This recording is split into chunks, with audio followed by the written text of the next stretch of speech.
कुल मिलाकर 400 करोड़ से अधिक का ग्रॉस कलेक्शन, 2 करोड़ से अधिक फुटफॉल्स, पीवीआर आइनॉक्स जैसे सिनेमा चेन्स के शेयर के भाव में 5% की बढ़ोतरी, सब कुछ केवल 3 दिनों में, यानी 11 से 13 अगस्त तक। चौंक गए क्या?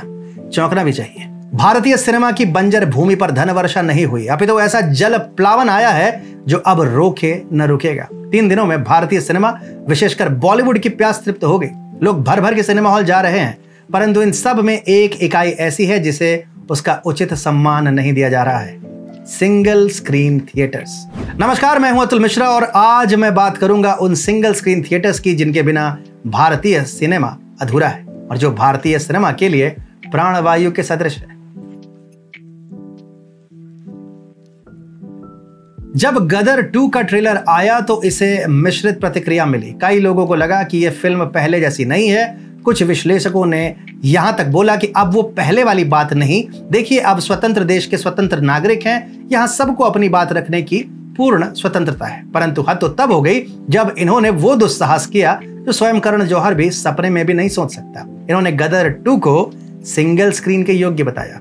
अब सिंगल स्क्रीन का क्या अर्थ है? क्या गदर 2 कोई अश्लील फिल्म है या वो सभ्य समाज में प्रदर्शन के योग्य नहीं है? अगर नहीं है तो सिंगल स्क्रीन वाला कहकर ये तथाकथित बुद्धिजीवी क्या सिद्ध करना चाहते हैं? एक पल के लिए रुके और विचार करें, किस थिएटर में दिलवाले दुल्हनियां ले जाएंगे लगभग 3 दशकों से दर्शकों को लुभा रही है?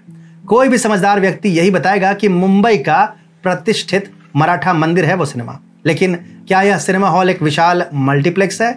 बिल्कुल नहीं। जब प्लाजा, ओडियन और गेटी गैलेक्सी के नाम आपकी जुबान पर आते हैं तो आपके मस्तिष्क में क्या अत्याधुनिक मल्टीप्लेक्स के दृश्य आते हैं या आपकी कल्पना में राजसी सिंगल स्क्रीन एम्पोरियम की वह छवियां उभरती हैं जिन्होंने दशकों के सांस्कृतिक प्रभाव के माध्यम से अपनी पहचान बनाई है? आप माने या नहीं, परंतु यही सत्य है।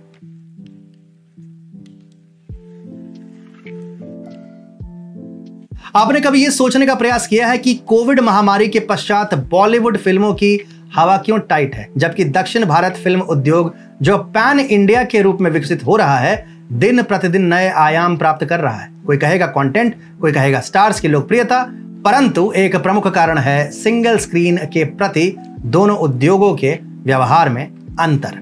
भारत के मीडिया और मनोरंजन क्षेत्र की जांच करने वाली फिक्की EY की एक रिपोर्ट के अनुसार सिंगल स्क्रीन थिएटर बॉलीवुड में अपना प्रभाव खोते जा रहे हैं क्योंकि फिल्म निर्माण उद्योग ने मुख्य रूप से अपस्केल और मल्टीप्लेक्स दर्शकों की ओर अपना प्रोडक्शन बढ़ाया है। सिनेमाई दृष्टिकोण में इस विचलन ने अनजाने में पारंपरिक फिल्म देखने वाले दर्शकों के एक महत्वपूर्ण हिस्से को लगभग अलग कर दिया है, जो नाटकीय अनुभव के लिए 50 से 70 रुपए की मामूली राशि खर्च करने के आदी है।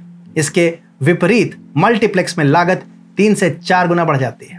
इस प्रीमियम मूल्य निर्धारण रणनीति ने बॉलीवुड को अधिक समृद्ध दर्शकों से पर्याप्त लाभ कमाने में सक्षम बनाया है, जिससे हार्टलैंड यानी गांव कस्बों की आबादी पर निर्भरता कम हो गई है।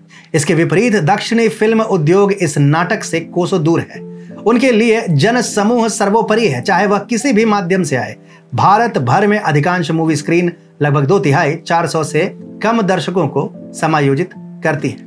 एक उल्लेखनीय संख्या लगभग 2000 स्क्रीन 101 से 200 तक बैठने की क्षमता का दावा करती हैं, जबकि लगभग 1900 फीचर क्षमता 100 से नीचे है। अन्य 1250 स्क्रीन आराम से 301 से 400 दर्शकों को समायोजित कर सकती है। इसके अलावा दक्षिण भारतीय राज्यों कर्नाटक, तमिलनाडु और आंध्र प्रदेश में उल्लेखनीय एकाग्रता के साथ लगभग 130 थिएटर 1000 से अधिक दर्शकों को समायोजित करते हैं। यानी मल्टीप्लेक्स होगा अपनी जगह पर साउथ की जान यही सिंगल स्क्रीन है। यही दुर्भाव एक महत्वपूर्ण सिद्धांत का प्रत्यक्ष प्रमाण है। असली फिल्म वही है जो दूर से किसी गांव के रामू से लेकर साउथ बॉम्बे के किसी आरजे के साथ तक जुड़े एवं उनकी आकांक्षाओं को चित्रित करे। जिस फिल्म उद्योग के लिए मुंबई की देश विदेश में पहचान बनी थी, वह उसी से आज विमुख हो चुका है और सिंगल स्क्रीन के प्रति इनकी बेरुखी इसी का जीता जागता प्रमाण है।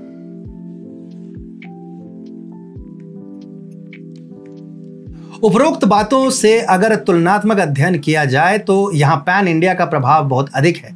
इन्होंने सिंगल स्क्रीन का साथ कभी नहीं छोड़ा, पर बॉलीवुड ने छोड़ दिया। ऐसा लगता है कि बॉलीवुड ने स्वयं को मल्टीप्लेक्स के दायरे तक ही सीमित कर दिया है, जो उन दर्शकों की जरूरतों को पूरा करता है जिनके पास मुस्कुराने तक की क्षमता नहीं है। सिंगल स्क्रीन वालों की भांति तरह तरह की भावनाएं व्यक्त करना तो छोड़ ही दीजिए, फिर रोते हैं कि दर्शक क्यों नहीं पधारते। इसी बात पर गदर 2 की सफलता के बाद सनी देओल ने भी प्रकाश डाला। उनके अनुसार जनता ने तारा सिंह और उनके परिवार का दिल खोलकर स्वागत किया है। वे तारा के समान परिवार की आकांक्षा रखते हैं। उस परिवार की ताकत उसके प्यार में निहित है। जब प्रतिकूल परिस्थितियों का सामना करना पड़ता है तब तारा अटल खड़ा होता है और फिर एक दैवीय अति विस्मयकारी माहौल बनता है। कठिनाई के समय में वही दैवीय माहौल हर परिवार पर कृपा करती है। यही एक चमत्कार का असली सार है और यही दर्शक गदर 2 से चाहते थे और जो उन्हें मिली भी। सनी पाजी ने आगे ये भी कहा कि मैं अपने सभी समर्थकों को वचन देता हूं कि मैं इसी तरह की कहानियां दिखाता रहूंगा। आजकल मास शब्द चारों ओर उछाला जाता है। मास वास्तव में है क्या? ये क्या दर्शाता है? जनता तो जनता है, हम सब जनता का हिस्सा है। उन्हें मास का लेवल देकर क्या आप एक समूह को अपमानित नहीं कर रहे? क्या आप मानते हैं कि आप उनसे ऊपर हैं? वे भारत को नहीं समझते हैं। अरे कम से कम अपने राष्ट्र को तो समझो। सनी के दृष्टिकोण में दम तो है। बॉलीवुड में निर्णय लेने वालों का जमीनी स्तर से संपर्क टूट गया है। 2021 के बाद से सूर्यवंशी जैसे कुछ अपवादों के साथ और कुछ हद तक द केरल स्टोरी और द कश्मीर फाइल्स जैसी फिल्में प्रमुख बजट प्रोडक्शंस अपनी सामग्री के वादों को पूरा करने में विफल रही है। इसके कारण तो कई गिनाए जाते हैं, परंतु जिस कारण पे कोई ध्यान नहीं देना चाहता है वह है सिंगल स्क्रीन का प्रभुत्व और इसमें जाने वाली जनता की प्राथमिकता को अनदेखी करना। रॉकी और रानी की प्रेम कहानी और पठान की भारी विफलता को छुपाने के लिए करण जौहर और सिद्धार्थ आनंद जैसे लोगों द्वारा आंकड़ों में परिवर्तन किया जाता है। वो और बात है कि यही रणनीति ब्रह्मास्त्र और किसी का भाई किसी की जान जैसी फिल्मों पर बुरी तरह से विफल प्रमाणित हुई थी। इसके अतिरिक्त ऐसे लोग स्पष्ट रूप से नहीं जानते कि जनशक्ति क्या है। यदि आपकी फिल्म अच्छी है तो लोग टिकट काउंटरों पर गदर 2 की तरह धावा बोल देंगे और आपको कॉर्पोरेट बुकिंग के चिंदीगिरी की आवश्यकता भी नहीं पड़ेगी। तो अंतर साफ है। जहां साउथ इंडियन सिनेमा या कहें तो पैन इंडियन सिनेमा ने आज तक सिंगल स्क्रीन्स की अनदेखी नहीं की, वहीं पर बॉलीवुड ने उन्हें मास की संज्ञा देकर दरकिनार कर दिया। यही कारण है कि आज साउथ इंडियन सिनेमा फल फूल रहा है और बॉलीवुड के लाले पड़े हुए हैं। वो तो धन्य है सन्नी पाजी का कि वो आए अपने गदर 2 के साथ और उन्होंने बॉक्स ऑफिस पर ऐसा भूचाल मचा दिया, शायद जिसकी उपमा आगे भी दी जाती रहेगी।